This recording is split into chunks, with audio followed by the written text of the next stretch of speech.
안녕하세요. 오늘도 사연살롱을 찾아주셔서 감사합니다. 40대 초반 의료사업을 하고 있는 여자입니다. 어릴 때부터 꿈은 의료사업을 하는 것이었는데요. 이 길을 걷기 위해서 정말 쉼없이 달려왔어요. 고등학교를 졸업하자마자 종일 옷가게 아르바이트를 하면서 사업자금을 모으며 일을 배웠죠. 어려운 일도 힘든 일도 많았지만 그렇게 시작한 일이 이제 벌써 15년이 훌쩍 넘었네요. 저에게는 너무 소중한 꿈이었고 외길만 보고 달려왔기에 이 일이 누군가에는 하찮고 무시당할 일이라고는 전혀 생각을 못했어요.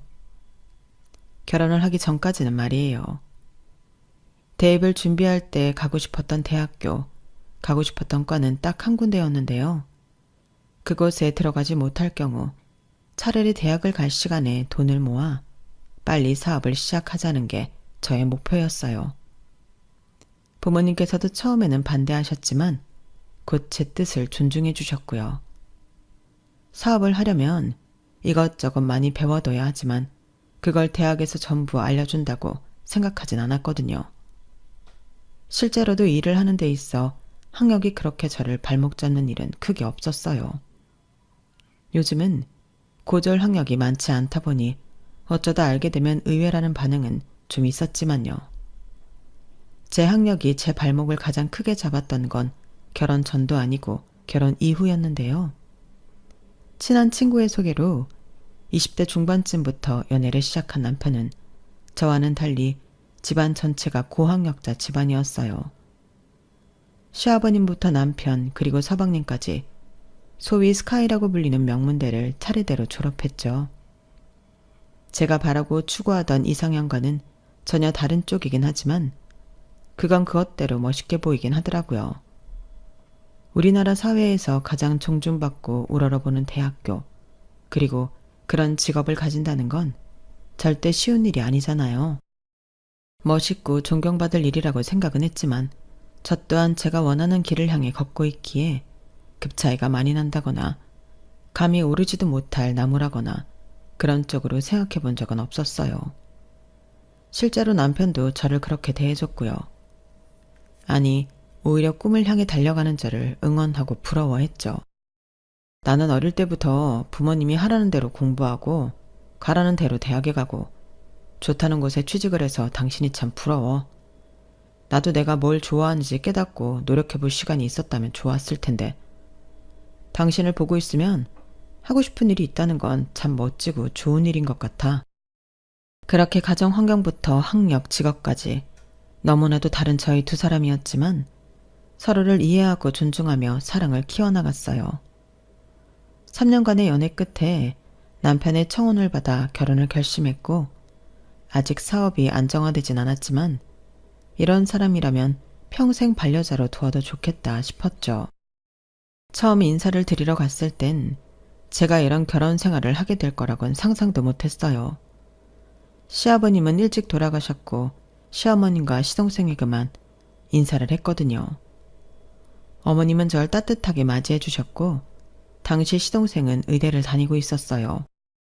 의류 사업을 한다면서 사업이 말이 쉽지 보통 일이 아닐 텐데 젊은 애가 고생이 많겠다.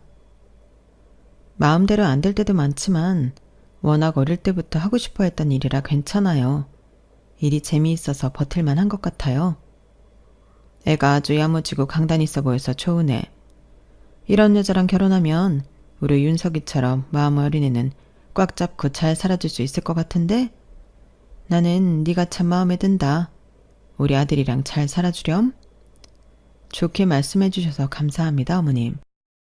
어머님은 다정다감한 분이었고 시동생은 무뚝뚝하고 말수가 적은 편이긴 했지만 딱히 불편하진 않았어요.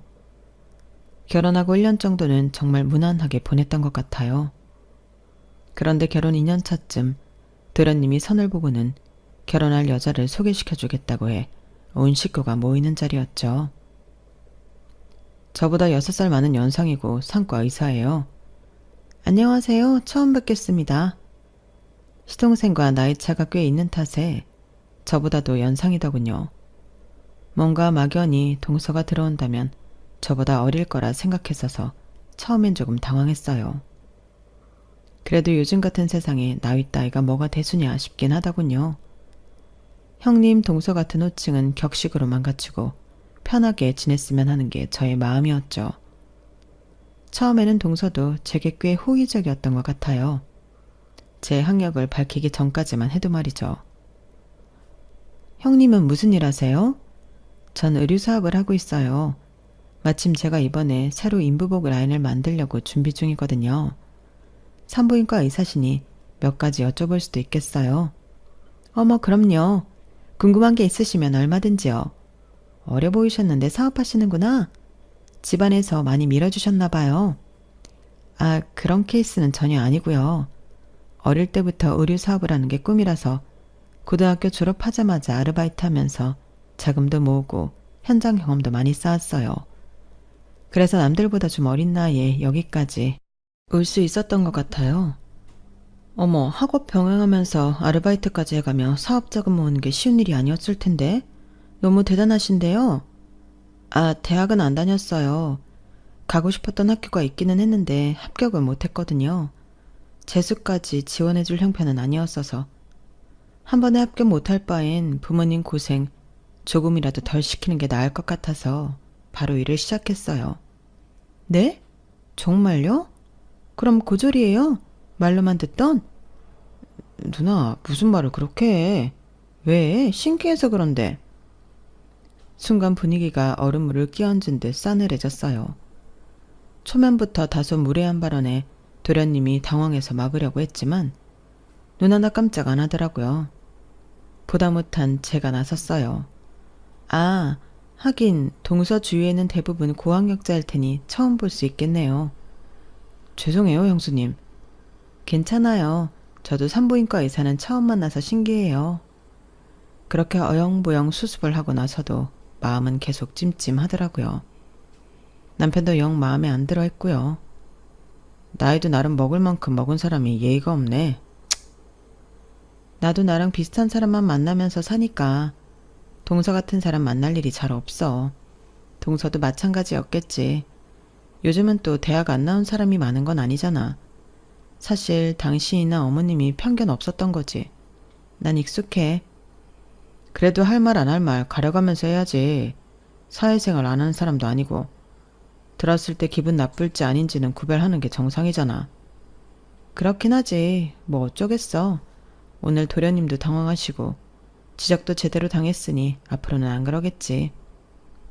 그럼 다행이지만 난 불안하다. 사람 고쳐 쓰는 거 아니라잖아. 내 동생은 뭐 저런 사람이랑 살겠다고 데리고 와서는. 에휴, 좋은 점이 있으니 좋아하게 됐겠지. 너무 나쁘게만 생각하지 말자. 오래 보면 또 다른 면이 보일 수 있잖아. 그래도 그날은 처음 만난 자리였고 아직 동서에 대해 잘 모르기도 하니 저도 내심 동서를 괜찮은 사람일 거라고 믿고 싶었던 모양이에요. 워낙 엘리트 코스만 밟아온 사람이니 너무 낯설어서 그랬을 거라고 최대한 좋게 생각하려고 노력했죠. 하지만 그건 시작에 불과했어요. 결혼 전엔 딱히 마주칠 일이 없으니 몰랐지만 결혼을 하고 나니 본격적으로 시작이 되더군요. 동서는 저학력자들을 혐오한다고 표현해도 이상하지 않을 만큼 학력에 집착하면서 어떻게든 저를 한 번이라도 더 무시하려고 노력하는 것 같더라고요. 가족들 앞에서 그랬다가 주의를 받은 기억이 있어서 그런지는 몰라도 그 후로는 대놓고 그런다기보다 둘만 있는 타이밍에 은근하고 교묘하게 저를 기분 나쁘게 했어요. 무슨 말만 하면 고졸이라서 힘들었겠다, 무시받지 않냐? 입만 열면 고졸고졸 하는데 정말 진절머리가 나더군요. 매번 고졸로만 갈구는 것도 슬슬 지겨운지 서너 번 못 들은 척 무시하니 무시하는 방법도 가지가지로 늘려오더군요. 한 번은 어머님 생신이셔서 어느 식당을 예약할까 하다가 문득 어머님이 지나치듯 했던 말씀이 떠올랐어요. 나는 평생을 이 집에서 남편이랑 아이들 밥 손수지어 먹이느라고 누가 해준 밥을 먹어본 적이 별로 없어. 마지막으로 누가 차려준 상을 먹어본 게 언제인지 기억도 잘 안 나는구나. 딱히 며느리들한테 상 차려달라고 한 말씀은 아니었고 살아온 이야기를 하시면서 지나가듯 하신 말씀이었지만 이상하게 그 말씀이 가슴에 콕 와닿더라고요. 평소에는 저도 사업 때문에 일에 치이고 체력적으로도 힘들어 상을 차려드릴 기회가 없었지만 그때는 마침 바쁜 일정을 끝내놓고 조금 여유가 생겼을 시기와 겹쳤어요. 이때가 아니면 언제 또 어머님 생신상을 챙겨보겠나 싶어서 제가 직접 나섰죠. 동서야 워낙 병원 일로 지치고 힘들 테니 도와달라거나 같이 하자는 말은 입 밖으로도 안 꺼냈어요. 차리는 김에 식구들 다 같이 먹을 상을 차린다는 생각으로 요리를 준비하기로 했어요. 메뉴를 몇 가지 정해서 한참 장을 보고 있는데 동서한테 전화가 오더라고요. 아니 형님, 생신상을 차리신다고요? 아, 네. 전에 어머님이 누군가 차려주는 상을 드셔보신 지 오래되셨다고 했던 게 생각이 나서 마침 요즘 일도 여유가 있어서 해보려고요. 아, 내가 괜찮은 한정식집 예약하려고 했는데 여기 예약하기 힘든 곳인데 인맥이 있어서 당일 예약도 받아준댔거든요. 그냥 여기로 가시죠? 이번에 안 가면 못 갈 것 같은데. 아, 정말요? 그런데 이미 장을 봐버려서 오늘 별말 없길래 근처 외식하는 줄로 알고 있었어요. 그럴 바엔 제가 한번 차려드리고 싶어서 그랬죠. 조금 아쉽긴 하지만 거긴 다음에 기회가 되면 가보면 안 될까요? 여러 명 배부르게 먹을 양으로 장을 봐서 오늘 요리 안 하면 남편이랑 둘이서 먹기엔 역부족일 것 같아서 또 다음에 차려드리려면 여유가 없을 수도 있고요. 그러지 말고 그냥 가서 먹어요. 뭐 그렇게 대단하게 요리한다고 그래요? 형님이 주부구단도 아니고 바깥일하는 사람이 요리를 하면 뭐 얼마나 잘한다고. 그냥 유명한 한정식집에서 때깔 좋은 음식 푸짐하게 먹는 게 낫지. 거긴 임금님 수라상 부럽지 않게 나오는데 집에서 서툴게 차린 밥상보다야 훨씬 낫지 않겠어요? 그 말에 잠깐 마음이 흔들리긴 하더라고요. 순간 장 본 걸 그냥 어머님과 동선에 나눠주고 식당에 가야 하나 싶었지만 그래도 오늘이 아니면 또 이렇게 마음 먹고 생신상 차려드리기가 쉽지 않을 것 같아 마음 단단히 먹고 부탁 아닌 부탁을 했죠. 동서가 먼저 전화를 줬으면 동서 뜻에 따랐을 것 같은데 아까 말한 것처럼 이미 준비를 하고 있던 중이라 좀 어려울 것 같아요. 혼자 준비할 생각이니 너무 부담 갖지 말고 같이 식사해요. 나름대로 정중하게 이야기하니 더 이상 그 한정식집 이야기를 꺼내지는 않더라고요. 그래서 안심하고 식사를 준비했죠. 미역국은 물론이고 갈비찜, 된장찌개, 조기구이까지 준비를 해서 푸짐하게 상을 차려냈어요. 남편도 감탄을 하더라고요. 와, 우리 엄마 너무 좋으시겠다. 우리 와이프한테 나도 이런 상 받아본 적 없는데. 아유, 일하는 애가 무슨 이렇게 상다리가 휘어지게 차렸어. 안 그래도 힘들 텐데. 그래도 여유 있을 때 해드려야죠. 저도 간만에 시간도 있고 체력도 있어서 차려봤어요. 맛있게 드셔주시면 그것만으로도 너무 뿌듯할 것 같아요. 상차림이 끝나가 슬슬 식탁에 자리를 잡고 앉으려는데 가장 늦게 동서가 나타났어요. 현관문 열리자마자 동서는 냄새부터 맡더니 이렇게 말하더군요. 음식 냄새가 집에 꽉 찼네요. 정말로 형님이 직접 하신 거예요? 배달 음식 아니고요? 여보, 너 무슨 말을 그렇게 해? 아니, 요즘 음식을 이렇게까지 직접 하는 사람이 어딨어? TV 보니까 며느리들이 배달 음식 시켜서 그릇에 옮겨놓고는 직접 요리한 척 한다길래 혹시 형님도 그러셨나 해서 물어봤지. 형님, 행여나 오해는 하지 마세요. 바깥 음식만큼 때깔이 좋아 보여서 물어본 거니까요. 칭찬이에요, 칭찬. 그렇게 보인다면 다행이네요. 어설퍼 보일까봐 걱정했는데 정성 쏟은 보람이 있다는 거니까.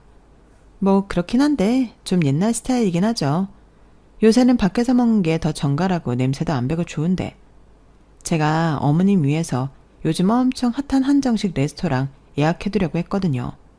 그런데 형님이 굳이 직접 하시겠다고 우겨서 그 아까운 기회를 날려버렸지 뭐예요. 나름 사회 시선 신경 안 쓰고 자유롭게 살아온 분이라 사고가 유연하실 줄 알았는데 이럴 땐 또 고지식한 면이 있으시더라고요. 다른 건 몰라도 이렇게나 뜬금없이 제 정성을 또 저의 학력이 연관되는 말로 내려치려고 하니 속에서 울컥 감정이 올라오더라고요. 그때였어요. 어머님께서 미역국을 한술 뜨시더니 이렇게 말씀하시더군요. 세상에, 난 이렇게 맛있는 미역국은 태어나서 처음 먹어보는구나. 내 입맛에 맞춰 내가 만든 미역국보다 훨씬 맛있어.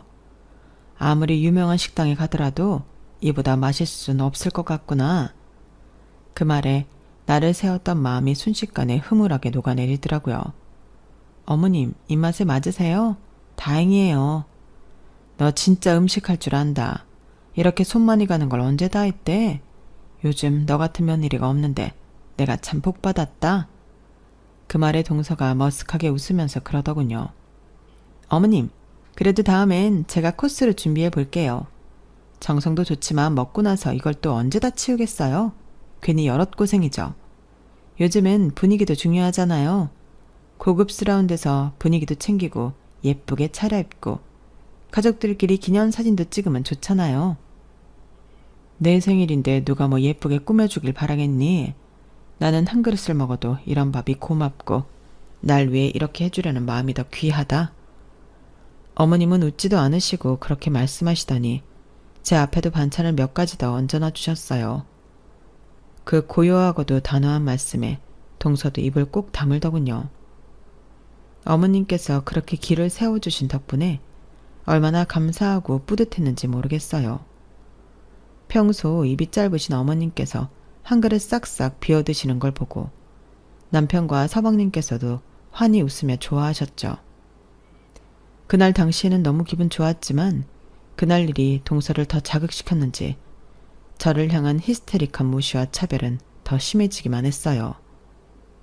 딸이 그림 그리는 것에 관심이 많아서 주말에 아이와 함께 그림을 그리는 사진을 가족 단톡방에 보낸 적이 있었어요. 시어머님께서는 사진을 보고는 너무 귀엽다며 좋아하셨죠. 하진이가 엄마를 닮아서 그림을 잘 그리네. 딸도 디자이너 되려고 하나? 괜찮은 디자이너로 크려면 하진이는 꼭 대학 보내셔야 해요, 형님. 요즘은 미대도 성적 많이 보던데. 괜찮은 학교 보내려면 어릴 때부터 공부 습관 들여야 해요. 벌써부터 이렇게 그림이나 그리고 헛바람 들이면 학습에 공백 생기고 공부 습관도 안 들어요. 뭐 수준에 맞게 키우는 거겠지만. 여보, 하진이 교육은 형이랑 형수님이 알아서 시키겠지. 당신 참견 좀 하지 말어. 걱정이 돼서 그러지. 그래도 나름대로 우리 집 식구들 다 고학력자인데 형님만 고졸이잖아. 말이 좋아 사업까지 하진이까지 그렇게 불안정하게 키워서야 되겠어? 너희 부부싸움 할 거면 방에서 나가라. 귀여운 손주 사진 보면서 기분 좋았는데 교육이 어쩌니 저쩌니. 너네는 애부터 낳고 그런 소리 해라. 어머님께서 쓴소리로 정리하니 그제서야 조용해지더군요. 아이까지 건드리니 저도 더 이상 못 참겠더라고요.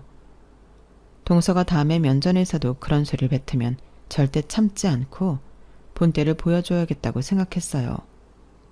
그런데 그 다음 가족 모임에서 우연히 동서와 친정 식구와 잠깐 나누던 통화를 듣게 된 후 살짝 마음이 약해지더라고요.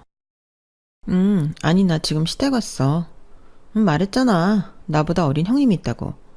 진짜 볼 때마다 짜증나 죽겠다니까. 고졸에 무슨 의류사업 한다고 엄청 나대. 난 내금 높여서 이런 집안에 시집 오려고 어릴 때부터 얼마나 열심히 공부했는데 고졸 주제에 어떻게 재주도 좋게 이런 집안에 시집와서는. 더 짜증나는 건 어머님이 도무지 차별할 생각을 안 한다니까. 본인 아들들은 그렇게 열심히 공부시켜서 좋은 대학, 좋은 직업 가지게 있으면서 어떻게 차별을 안 할 수가 있지? 진짜 약 올라 죽겠어.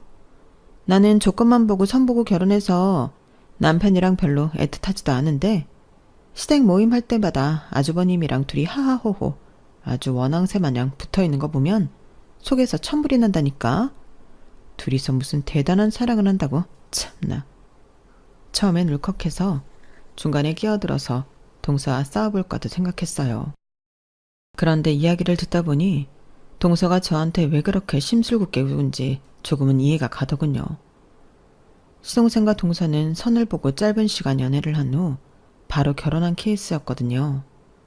그 때문인지 같이 살면서 뒤늦게 안 맞는 부분들을 서로 발견했고 남편에게 둘이 사이가 썩 좋지 않은 것 같다는 이야기도 이미 들은 적이 있었거든요. 남편과 저는 연애 결혼으로 결혼해 다른 부부들보다 사이가 꽤 좋은 편이었어요. 그게 시댁 모임에서도 티가 났던 모양인지 그게 질투가 났었나 보더군요. 그렇게 잘난 사람이 겨우 그런 이유도 그렇게 무시하던 고졸 형님에게 열등감을 느낀다는 게 참 우습기도 하고 한편으로는 안쓰럽기도 하더군요. 동서가 어떤 환경에서 그렇게 애써서 여기까지 왔는지 알 것도 같았지만 그렇다고 무작정 이해해 줄 이유는 없다고 생각했어요. 그래도 이런 속 깊은 이야기를 엿듣게 된 이상 완전히 적대적인 관계로 돌아서는 것보다는 최대한 관계를 좋은 쪽으로 진전시켜 보자는 방향으로 생각이 바뀌긴 하더군요. 그래서 큰맘 먹고 동서의 생일날 제가 직접 만든 편한 홈웨어를 동서에게 선물했어요. 평소 동서가 자주 입는 스타일을 눈여겨봤다가 고려해서 만들었죠. 오직 동서만을 위해 만든 거라 단 하나뿐인 홈웨어였어요. 동서, 병원 일 힘들 텐데 집에 있을 때라도 편안한 옷 입으라고 직접 옷을 좀 만들어봤어요. 이런 스타일 좋아하시는 것 같아서 참고해서 만들어봤는데 어떠세요? 동서는 포장된 상자를 퉁명스럽게 바라보더니 그 자리에서 뜯어보더군요. 솔직히 너무 관심 없다는 태도로 받아서 집구석 어딘가에 처박아 놓을까 걱정했는데 그 자리에서 뜯어보기라도 해서 다행이라고 생각했어요.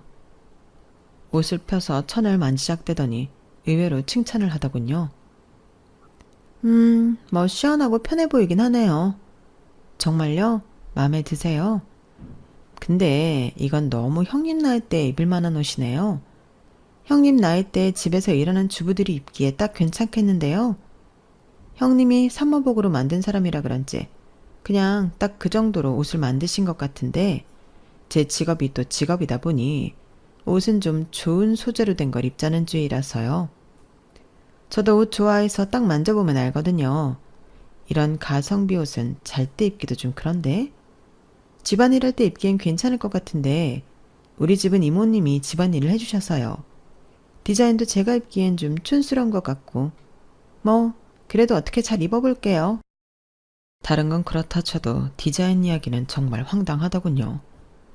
이렇게 꼬투리 잡을 걸 예상하고 일부러 동서가 자주 입는 스트라이프 셔츠랑 비슷한 색감, 비슷한 디자인으로 만든 셔츠형 원피스였거든요. 이건 동서가 자주 입는 셔츠랑 거의 비슷하게 만든 건데? 어이가 없어 일부러 말끝을 흐리니 동서도 뭔가 깨달았는지 갑자기 얼굴이 시뻘개지더군요. 아니 그 옷은 그냥 내가 대충 입을 때 입는 옷이거든요. 시댁 오면 집안일 해야 할 수도 있으니까. 그래서 집안일 할 때나 입겠다 한 거예요. 성희는 고마워요. 와다다 말을 쏟아내는 걸 보니 꽤나 당황한 것 같더라고요. 기껏 본인 생각해서 열심히 만들어줬는데 저런 소리나 하니 저도 인간이다 보니 기가 막히고 화가 나더군요. 다시 뺏어버릴까 생각도 했지만 말로 제대로 한 번 먹인 것 같아 그날은 그냥 넘어가 줬어요. 하지만 그렇게 한 번 넘어가 주니 동서는 또 끝을 모르고 선을 넘더라고요. 동서에겐 무시당했지만 사실 제가 만드는 옷들은 소비자들도 인정할 정도로 가성비와는 거리가 먼 최고의 품질로 신경 써서 만들고 있었어요. 유행 타지 않은 디자인을 오래도록 입을 수 있게 하는 것이 저의 옷 철학이기도 했고 특히나 산모복 라인은 저도 아이를 출산해본 여자로서 정말 애정을 담아 좋은 소재로 산모들이 부담 없이 손이 자주 가게끔 편안하고 배가 잘 가려지는 디자인으로 만들었죠. 그러다 보니 어느 순간부터 입소문을 타서 한 매체에 소개가 되었고 그때부터 사업이 날개를 달고 성장하기 시작했어요. 처음에는 산모복으로 유명해졌지만 마케팅 담당 직원들이 센스 있게 홍보를 시작하면서 다른 옷 라인들도 인기를 얻게 되어 매출이 급상승하게 되었죠. 사업이 잘 되기 시작하니 그동안 저를 응원해줬던 가족들, 주변 사람들을 더 챙기게 됐어요. 무슨 일이든 항상 무모하게 뛰어드는 저를 늘 잘 될 거라고 믿고 곁에서 묵묵하게 응원해줬던 게 너무 감사하다는 생각이 들었거든요. 그렇게 시댁에도 제 사업이 번창하고 있다는 소식이 전해지게 되었어요. 세상에 역시 일을 좋아하는 마음으로 열정을 가지고 한 우물만 파니 빛을 보는 날이 오는구나. 나도 네가 가져다주는 옷들 정말 잘 입고 있었다. 예쁜데 편하기까지 하니 잘 안 될 리가 없지. 너무 축하해. 어머님께서도 정말 자식 일인 것처럼 기뻐해 주셔서 몸둘 바를 모르겠더군요. 엄마, 내가 말했잖아요. 우리 와이프 진짜 대단하다고. 나는 이 사람 이렇게 잘 될 줄 알았다니까? 내가 다른 건 몰라도 사람 보는 눈 하나는 기가 막히지. 그래, 너 잘났다. 너 와이프한테 잘해. 이렇게 대단한 와이프 눈 밖에 나서 집에서 쫓겨나지 않도록. 아이 참 엄마는? 남편 역시 제가 이 사업에 얼마나 진심이었는지 제일 가까이에서 오랫동안 지켜봐온 사람이었기에 사업이 잘 되니 자기 일보다 더 기뻐하며 여기저기 자랑을 하고 다녔어요. 시댁에서도 그렇게 팔불출처럼 자랑을 하니 부끄러우면서도 기분이 좋았는데 그렇게 화기애애한 분위기가 영 마음에 안 들었는지 가만히 듣고만 있던 동서가 결국 찬물을 끼얹더군요. 근데 뭐 지금 당장 잘 되는 건 너무 축하할 일이긴 하지만 좀 긴장하셔야 할 때인 거 아닌가? 사업이라는 게 원래 잘 될 때도 있고 안 될 때도 있고 이렇게 상승세면 바로 다음에 하락세가 기다리고 있을지도 모르는 일인데 사업이 안정적인 직업도 아닌데 너무 이렇게 마음 놓고 다 끝난 것처럼 마냥 기뻐할 일은 아닌 것 같아요. 앞으로가 중요한 거 아닌가? 여보, 당신은 무슨 이 상황에 그런 얘기를 해. 형수님, 신경 쓰지 마세요. 너무 축하드립니다. 이 사람도 축하하는데 좀 혼자 진지한 면이 있어서 그런 거예요. 왜? 내가 못할 말한 것도 아니고. 다들 너무 들떠 계시니까 그러면 안 될 것 같아서 말씀드리는 거예요. 요즘 SNS에 반짝 입소문 타서 잘 됐다가 소리 소문 없이 사라지는 의류 매장이 얼마나 많은데 다 한때 흐름 잘 타서 감성팔이로 운영하다가 잘 되면 벼락부자 되는 줄 알고 날강도처럼 운영하다가 망해버린다고요. 그러니까 괜히 가격 올리지 말고 지금처럼 딱 가성비, 감성팔이용 컨셉 잘 유지해서 초심 잃지 말고 장사하세요. 장사꾼들이 꼭 잘 되면 가격 올려고 팔릴 줄 알고 고급하니 뭐니 하려다 망하더라고. 동서, 걱정 마세요. 내 장사는 내가 알아서 잘할 테니까. 그리고 동서가 뭔가 우리 의류 컨셉을 잘 모르나 본데 그렇게 가성비 감성팔이용 컨셉도 아니거든요. 충고를 하려면 뭘 알고 했으면 좋겠네요. 그래야 내가 귀담아 듣는 척 참고라도 하지. 가족들이 전부 보는 앞에서 그렇게 제대로 먹인 건 처음이라 그런지 동서 얼굴이 아주 볼만하더라고요. 얼굴부터 귀까지 시뻘개져서는 씩씩대며 밖으로 나갔고 그 뒤를 서방님이 한숨을 푹푹 쉬며 따라 나갔어요. 참, 사연을 알고 봐서 그런지 몰라도 두 사람 사이가 심각하게 안 좋아 보이긴 하더라고요. 그렇게 열등감에 절여져 제 성공을 비아냥거리는 모습을 보니 한때 안쓰럽게 생각했던 마음조차 싹 사라졌어요. 저런 성격이니 서방님과도 저렇게밖에 못 살지 제가 동정해야 할 이유조차 못 느끼겠더군요. 그날 일 이후로 저와 동서 사이에는 더 찬 찬바람만 쌩쌩 불었어요. 그나마 제가 노력해서 대면대면한 관계였는데 제 쪽에서 동서를 무시하기 시작하니 집안 분위기가 말도 못하게 싸늘해지더라고요. 동서 역시 그걸 느꼈는지 저에게 틱틱대는 강도가 날로 더 심해져만 갔죠. 반응을 안 하고 투명인간 취급을 하니 어떻게든 제 심기를 건드려 보려고 안달이 난 사람처럼 굴었어요. 하다 트집 잡을 게 없으니 병원에 오는 환자들, 간호사들 학력까지 들먹어가며 제 심기를 긁으려고 노력하더군요. 그럴수록 지쳐가는 서방님과 한심하다는 듯 질려하는 어머님의 표정은 동서만 똑바로 보지 못하더군요. 그러다 결국은 사건이 터졌어요. 이런 삭막한 분위기를 개선해보려고 하셨는지 어머님께서 동서의 생일날 동서와 저를 초대해서 집밥을 해주시겠다고 하셨어요. 남편들 없이 여자들끼리 시간을 좀 보내면 어떨까 해서 너희도 직장 생활하랴 집안일 하랴 누가 치워주는 밥 못 먹어본 지 꽤 됐지? 오랜만에 나도 솜씨 좀 발휘해볼까 해서 솔직히 만날 때마다 일부러 저를 저격해서 못된 말만 하는 동서를 굳이 만나고 싶진 않았지만 어머님의 의도를 알 것 같아 거절하는 게 쉽지 않더라고요. 그래서 그냥 가기로 했어요. 동서는 본인 생일에 어머님께서 생일상을 차려주겠다는데 안 올 이유가 없었겠죠. 그렇게 처음으로 남자들은 빼놓고 시댁 여자들만 모임을 하게 됐어요. 어머님께서는 혼자 어떻게 다 하셨는지 상도 푸짐하게 차려내셨더라고요. 어머님 너무 고생하셨어요. 일찍 부르시지. 아유, 아니야. 이 정도는 해야 다들 여기까지 온 보람을 느낄 거 아니니. 맛있게 먹어주고 즐겁게 보내다 가면 그걸로 충분해. 어머님께서 이렇게 하시니 오늘은 동서가 무슨 말을 하더라도 불편한 기색 내뱉지 않고 즐거운 척 있다가 가야겠다 싶었어요. 다행히 동서도 어머님의 정성에 조금은 감격한 느낌이었고 기분이 좋아 보이더라고요. 어머님께선 우선 예민한 동서 기분을 좀 풀어놔야겠다 싶으셨는지 동서에게 잘 안 하시던 칭찬도 늘어놓으시더라고요. 우리 의사 며느리 다른 집 가면 어화둥둥이라던데 내가 잘 못 챙겨준 것 같아서.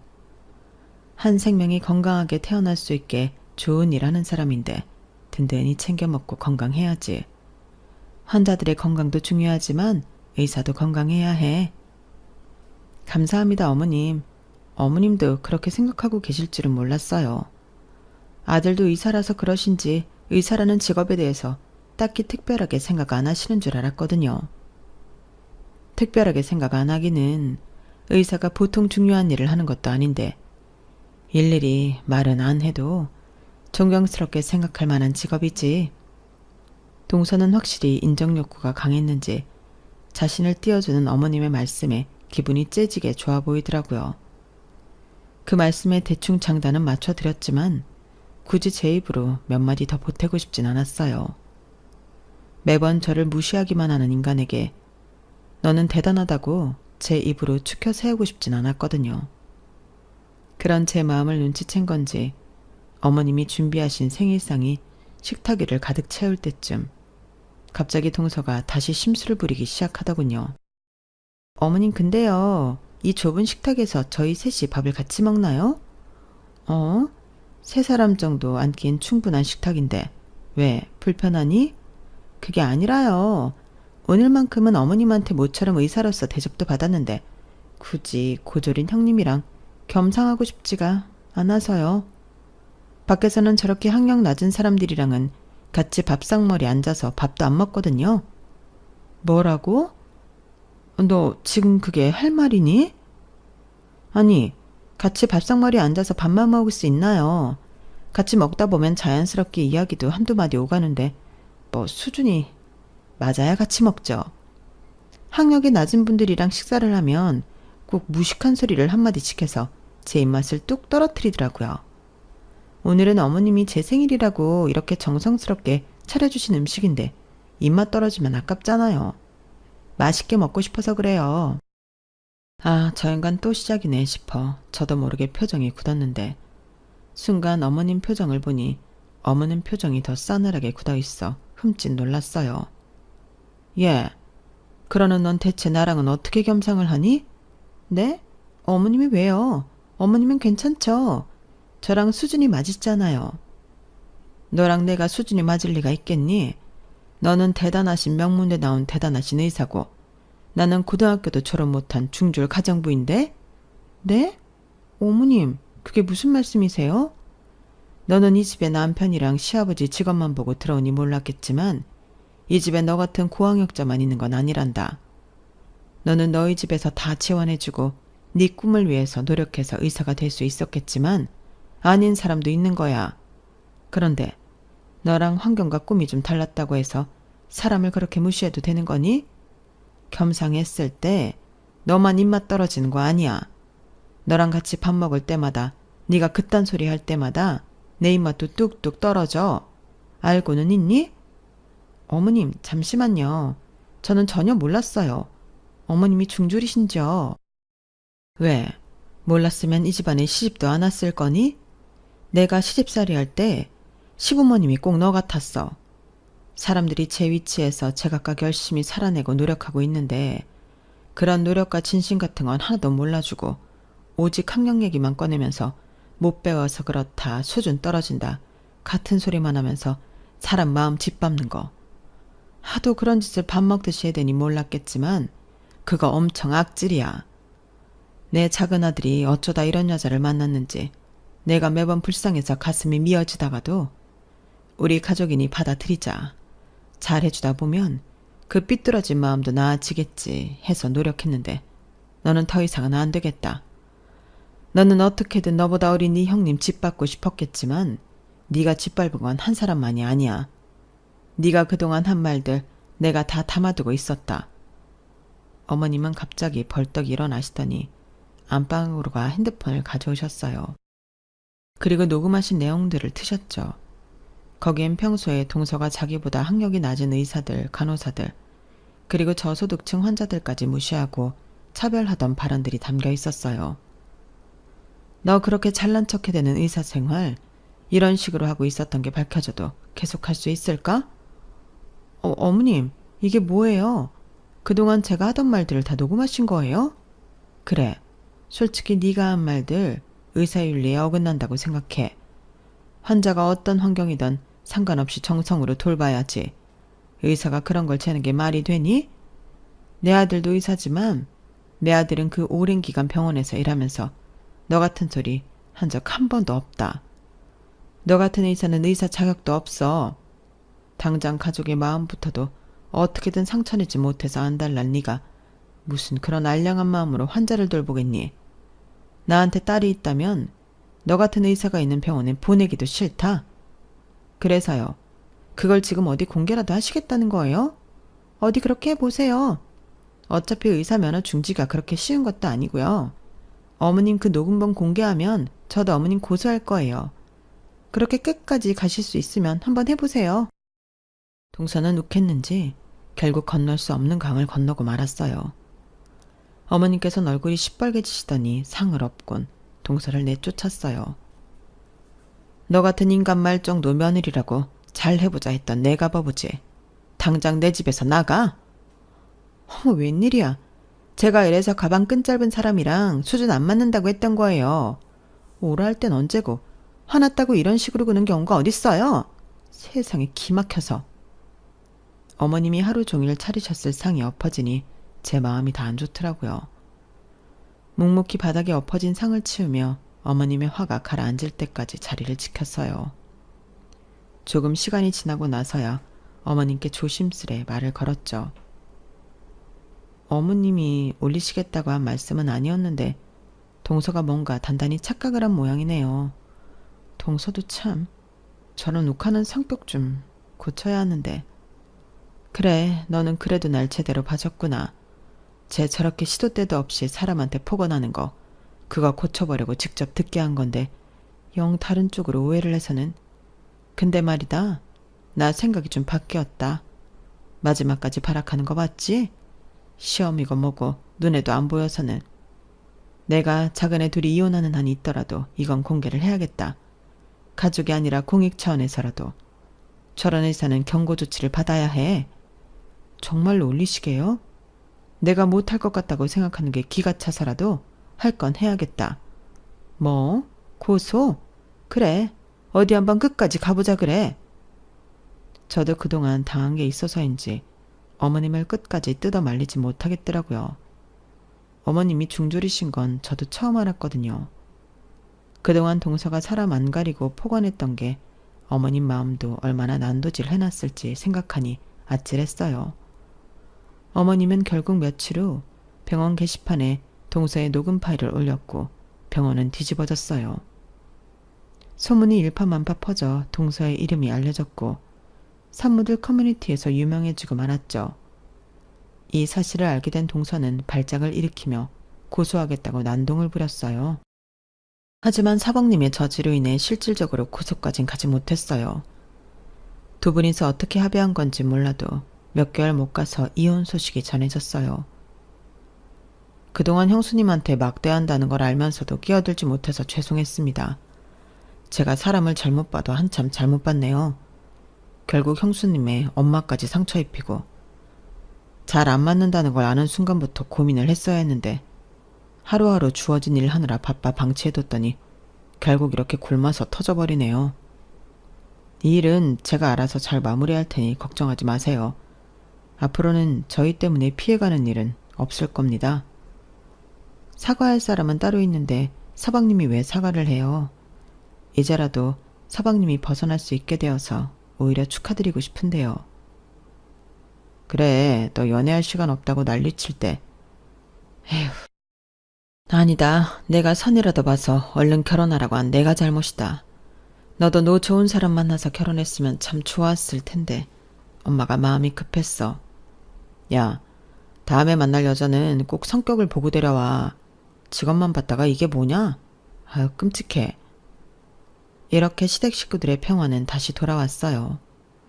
동서는 어떻게 살고 있는지는 모르겠지만 업계에도 소문이 자자하게 나고 이혼까지 당했으니 썩 원하던 대로 인정받고 행복한 삶을 살고 있지 못하겠죠. 이제는 말조심 좀 하고 살고 있나 모르겠어요.